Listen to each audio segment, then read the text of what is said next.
damos la bienvenida a Lu Pecker, que está con nosotros. Hola, Lu, ¿cómo estás? Hola, bienvenida. ¿Cómo estás? ¿Cómo están todos? Bueno, hoy vamos a hablar de un acto que se hizo en el Congreso de la Nación para repudiar una absolución en un caso de abuso sexual que es uno de los más emblemáticos de la Argentina, tal vez menos difundido en los medios de comunicación de lo que amerita, y es una absolución escandalosa. Se hizo un repudio en el Congreso de la Nación, organizado por la Comisión de la Mujer, ¿no? Llevada adelante por Mónica Macha, en el caso de Andrea Vázquez y de Tomás Vázquez. Acá vemos una foto donde está Mónica Macha justo con Dora Barrancos, ¿no? La activista, la historiadora feminista, la mujer que más alto ha llegado en un cargo en el CONICET, la gran historiadora argentina, junto con otras madres protectoras, con Andrea Vázquez y con Tomás Vázquez. Bueno, el ejemplo de Tomás es conmovedor absolutamente. Tomás tenía 10 años y ahí lo vemos cuando fue secuestrado de la casa de su mamá, que denuncia violencia doméstica en Lomas de Zamora, y secuestran a sus 3 hijos. Hoy 2 de sus hijos denunciaron abuso sexual. Se llevó un proceso completamente irregular, donde el fiscal, en vez de querer apoyar a quienes denunciaban y, digamos, intentar mostrar con pruebas lo que había hecho el denunciado, al contrario, ¿no? Defendía al denunciado. El denunciado es Pablo Ghisoni, que le llegó a decir al tribunal: bueno, ustedes son varones como yo y pueden saber lo que es tener una denuncia falsa, ¿no? En una búsqueda de complicidad con otros varones por ser varones. Hay pericias que demuestran las lesiones físicas al hijo menor, y Tomás Vázquez es un chico que fue arrancado de su casa materna cuando tenía solo 12 años, ¿no? Vivió muchos años obligado con su progenitor, en donde él cuenta cómo fue abusado. Hoy es este pibe que podemos ver, y si querés, Meli, escuchamos lo que dijo en el Congreso de la Nación, porque tal vez para mí es una de las frases dichas por un varón joven que más debería escuchar la sociedad.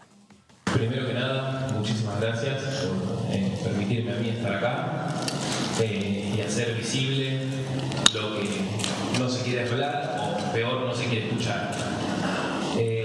Yo lo que quiero decir es lo mismo que le dije a los 3 jueces poco tiempo antes de que dicten sentencia, es que nos crean.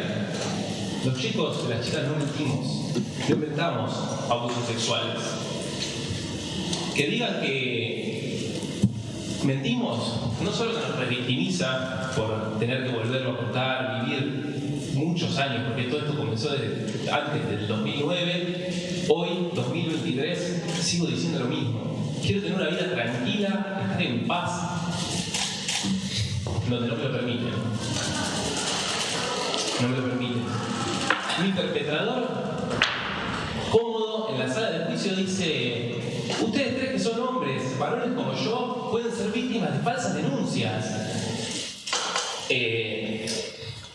Para que los jueces sientan empatía por él o haciéndose representar.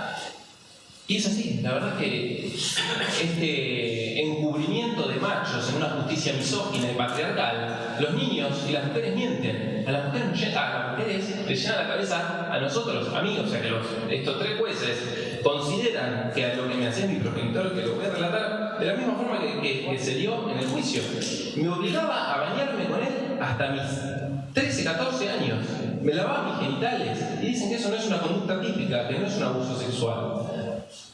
Es peor por la naturalización del hecho.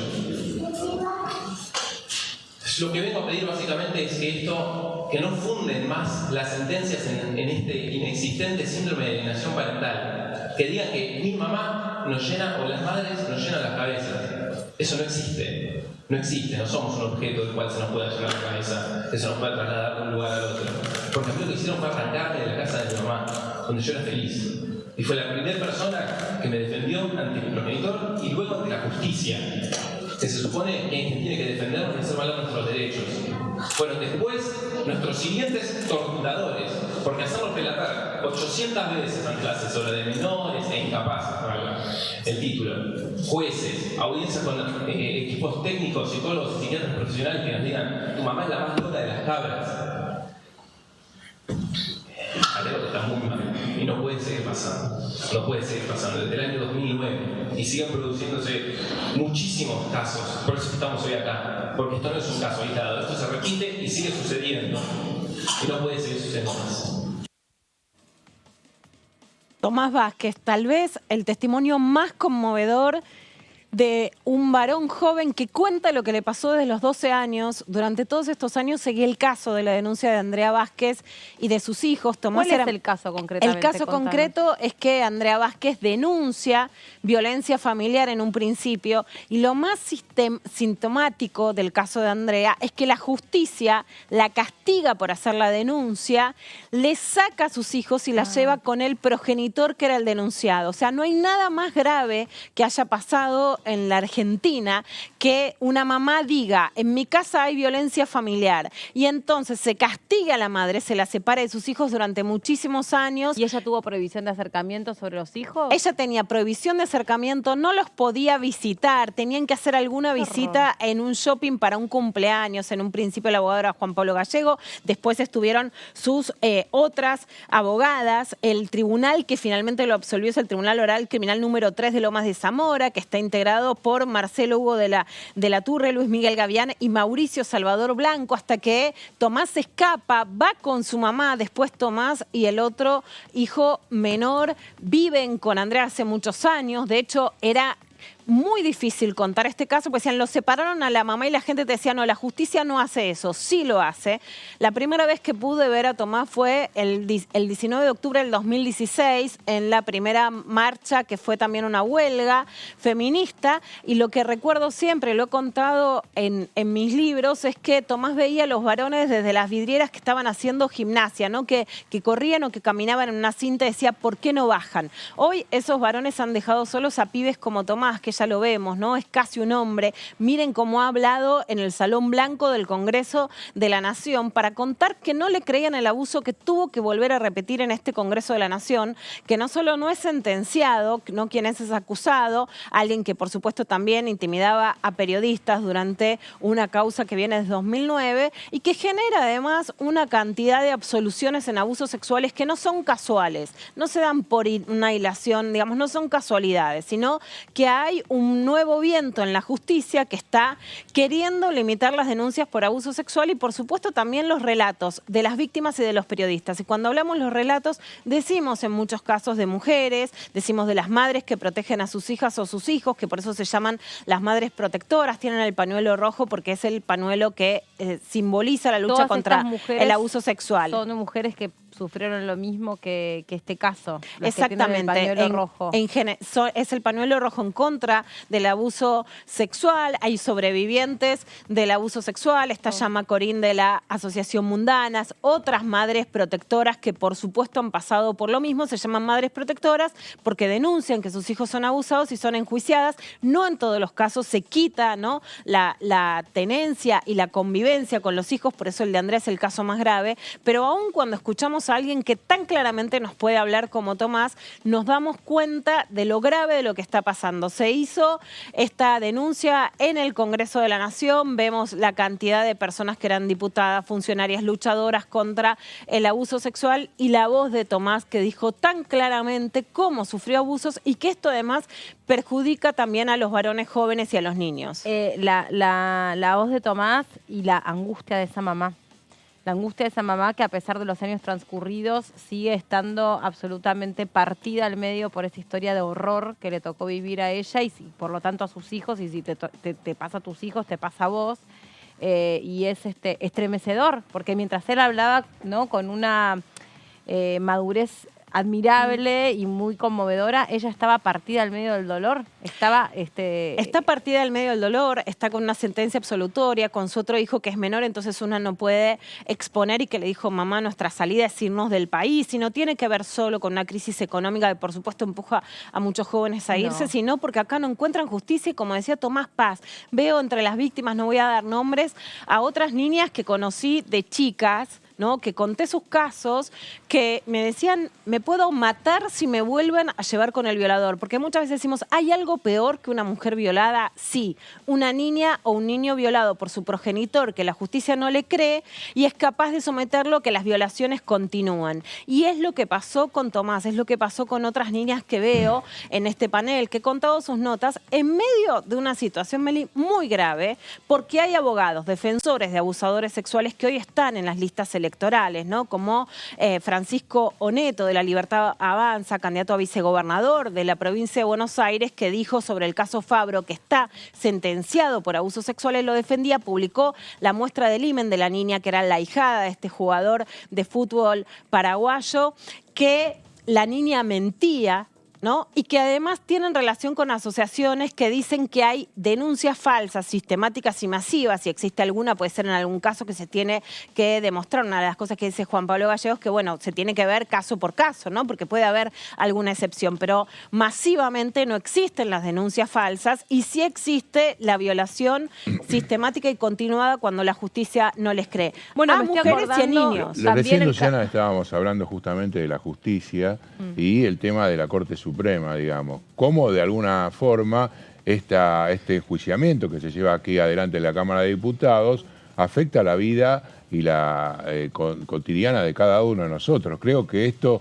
es más bajado a la realidad y el hecho de que sea justamente tan opaco y poco claro cómo opera la justicia, no hay las nada consecuencias que y tiene. las consecuencias, claro, que nos traen la vida cotidiana a todos los argentinos. Está bien lo que vos decís, porque hablando de todo esto, cuando fue la Comisión de Juicio Político, cuando se cuestionó el fallo 2x1, y ahí les pareció un horror que estuvieran presentes los testimonios directos del represor Muiña y ellos explicaran con un desgarrador testimonio qué impacto les había provocado a ellos, que los hubieran beneficiado a Muiña y probablemente a partir de eso a otros represores. Ellos decían, a mí me violó, a mí me torturó, a mí me hizo esto, asesinó a mi marido o torturó a mi hermano o lo que sea, o una propia diputada también contando este relato. Esto es lo mismo.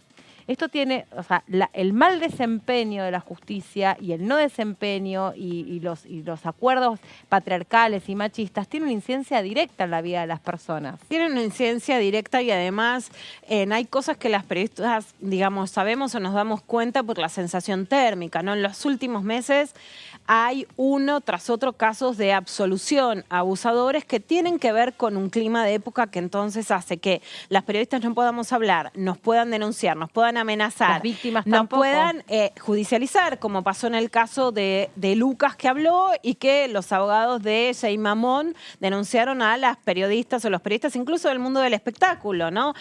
Los apretaron directamente para que no se siga hablando. Bueno, ¿qué pasa con otras periodistas? En el caso de La Rioja, de Arcoiris, que también a una periodista riojana le allanaron su departamento y le sacaron su computadora. O sea, hoy las víctimas pueden hablar y pueden ser enjuiciadas, las periodistas podemos escribir y podemos ser enjuiciadas, censuradas, allanadas, etcétera.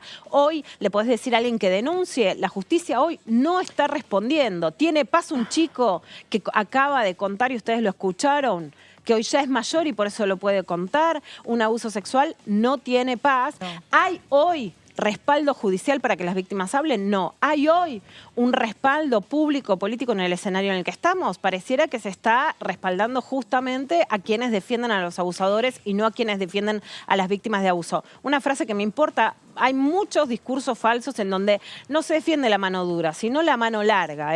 Se defiende más a los abusadores que a las víctimas de abuso. Con discursos de mano dura, en realidad se está defendiendo a quienes tienen la mano larga, muchas veces contra sus propios hijos e hijas. Sí, de hecho, recordar, digamos, citando al doctor Juan Pablo Gallego, recordar que fue quien finalmente lleva adelante toda la investigación con las víctimas del padre Julio César Grassi, abrazándolos, escuchándolos, representándolos, porque además eran niños pobres, desposeídos, sin ningún tipo de representación y de posibilidad de ser escuchados.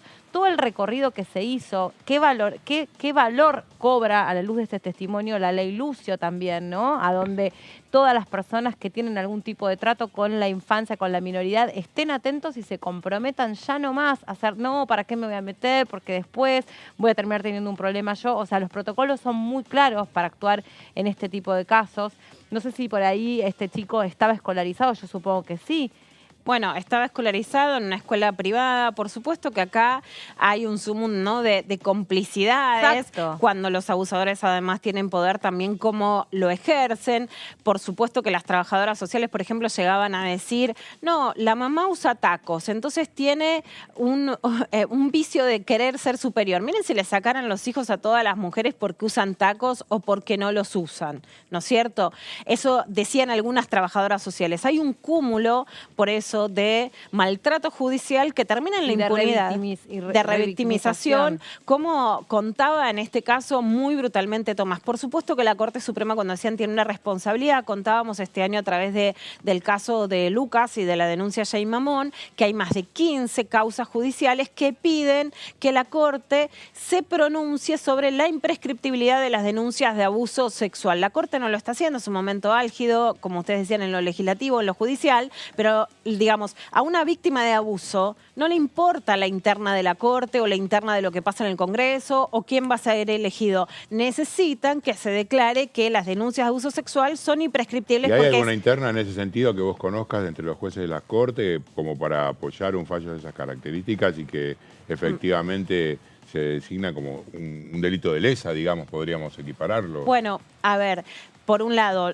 lo que sí pasa es que en el momento álgido del país no quieren pronunciarse sobre este tema. Las víctimas de abuso sexual no pueden esperar a que los vientos políticos, jurídicos, legislativos sean los que los jueces quieren que sea, ¿no? Por supuesto que sí veo que en una composición en la que ya no hay mujeres, como fueron Carmen Argibay y Elena Jaytón de Nolasco, esto se vuelve además más proclive a que sean temas sacados de la agenda. Justamente el proyecto de Mónica Macha hace que en los delitos de abuso sexual, de violencia sexual contra menores, se utilice el mismo sistema que en los juicios de lesa humanidad y haya juicios por la verdad. ¿Qué quiere decir esto? Claro. Que si, por ejemplo, un abuso se cometió después de que cambiaron los tiempos de prescripción para los abusos a través de la ley del 2015... Por ejemplo, ¿no? lo que pasó con Juan D'Artés. Bueno, eso está siendo juzgado en Brasil y en Nicaragua, No, pero ahí se podría haber sido juzgado en Argentina. ¿Te acordás que ahí también, te interrumpía por eso, perdón, Lu, ahí también, o sea, Juan D'Artés resulta absuelto, ahí veía un cartel, absuelto no es inocente, absuelto Exacto. es que tal como estaba, digamos, tal como estaba o existía la ley al momento que sucedió ese delito, bueno, esa cuestión no pudo ser probada o no alcanzó mérito o lo que fuera, no significa que sea inocente, no significa que el abuso no sucedió. Que quede Exacto. claro, me parece muy importante porque uno de los carteles que rezan acá, esta agrupación de madres, lo que dicen, entre otras cosas, y el propio cartel que carga Tomás dice eso, absuelto no es inocente. Me parece Exacto. un mensaje sustancial para dar. Absuelto no es inocente y lo que pasa sí, por ejemplo, en el caso de Jay Mamón, la justicia no dice que es inocente. Exacto. Dice que el delito está prescripto. Entonces, lo que se le pide a la Corte Suprema, más allá en ese caso, en 15, hay muchos justamente casos de cura, es un emblemático en Entre Ríos, es que la justicia diga que no están prescriptos porque los derechos de niñas y adolescentes a través de la Convención de los Derechos del Niño con rango constitucional está por encima de la prescripción, que ni siquiera es un derecho de los procesados. Es una fórmula de tiempo, procesal, claro, de tiempos. simplemente de agilización de los tiempos del Estado.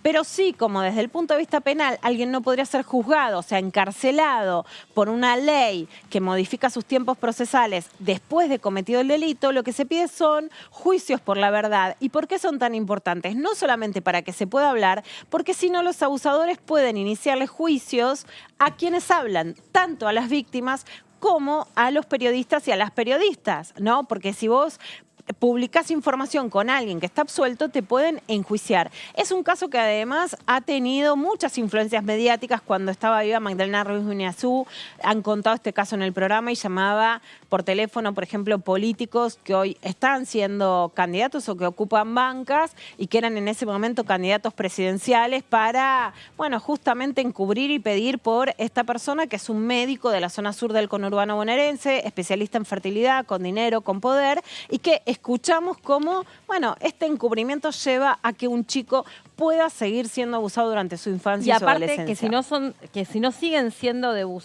abusados de manera concreta, siguen siéndolo en sus cabezas, siguen siéndolo en sus sentimientos, en su emocionalidad, en el no poder continuar con la cotidianidad de su vida, porque este hecho, tal como en delitos de lesa humanidad, te afecta la vida para siempre, te corrompe para siempre. Por eso esto tiene que interpretarse de esta manera y no a la altura de cualquier otra violencia o cualquier otro delito. Porque cuando abusan a un menor de edad, le arruinaron la vida para siempre, le dejaron una huella para siempre. Meli, por supuesto que lo que se dice es que los delitos tienen que ser inscriptibles porque dejan una huella similar a la tortura. Sí, ¿no? Le decimos a las víctimas que se puede salir de ahí, que pueden seguir con su vida, que pueden recuperar su carrera, su educación, su futuro, ¿no? Para decirles que, ¿no? El primer caso que hice de violación, la mamá le decía, bueno, ya está muerta. Y nosotros queremos decirle a las chicas y a los chicos que no están muertos, pero la verdad es que la justicia no acompaña, no los escucha. Hay pruebas de lesiones físicas de chicos que también estaban en este acto que no son tomadas en cuenta. Se cuestiona a la perito, a la pediatra que vio lesiones físicas directas. Se cuestiona a un chico que viene al Congreso de la Nación a decir, a mí me estaba tocando mis genitales y no se lo cree. Entonces, ¿cómo seguís adelante cuando la justicia te está dando vuelta la cara y está haciendo juicios? Peor, te pone a vos como objeto de un sujeto a ser cuestionado. Ay, ¿por qué tanto tiempo después? Y qué raro, y como qué tendrá que ver que recién ahora, cuando vuelve a vivir con la mamá, entonces se anima, se atreve a contar. Y porque la víctima cuenta cuando puede y como puede, no siempre en el tiempo que le resultará conveniente según los tiempos procesales. El otro caso que me estoy acordando es el de la hija de Andrea del Boca. Ese es el mismo hecho donde ella va y cuenta que su papá la abusaba, cuenta pormenorizadamente, se presentó a toda pericia que se pudo presentar y la justicia la absolvió al papá y encima la puso a Andrea del Boca también en el ojo de la tormenta. Te quiero preguntar, Lu, en este clima de época que vos estás viendo en muchas absoluciones, ¿qué tan reiterativo es esto del falso síndrome de alienación parental? Porque también es otro de los carteles y lo recuerdo más de otra época, de hace 10 años, tal vez, ni una menos, y la noción de vuelta de que las madres le llenan la cabeza a sus hijos para, en casos de separación, porque le quieren arruinar la vida a los hombres, entonces le llenan la cabeza y los mandan a denunciar falsos abusos sexuales.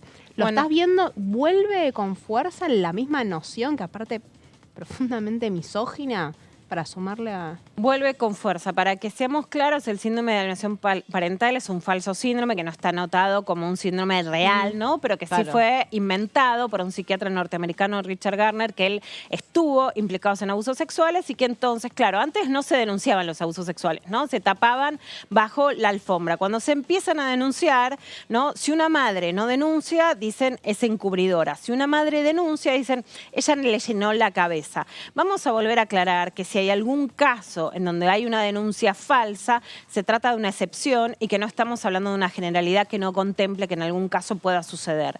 Pero como fenómeno masivo, no existen las denuncias falsas de forma masiva, porque un chico o una chica tiene que pasar por un largo proceso judicial, por pericias físicas, psicológicas, etcétera, que significan una revictimización muy grande y porque además hay peritas que a través de los dibujos, que a través de las pericias físicas tienen que convalidar, ¿no?, la palabra de los niños y niñas. Pero cuando los chicos y las chicas empezaron a hablar, dijeron, no, esta es la mamá que para vengarse del padre que se separó, le dice al hijo que fue abusada o abusado. Y te cuentan los especialistas, Juan Pablo Gallego es uno de ellos, que hay un protocolo que es muy claro, que es un protocolo que es de la UNESCO, que te dice claramente y que se puede determinar con mucha facilidad si un testimonio está armado o no.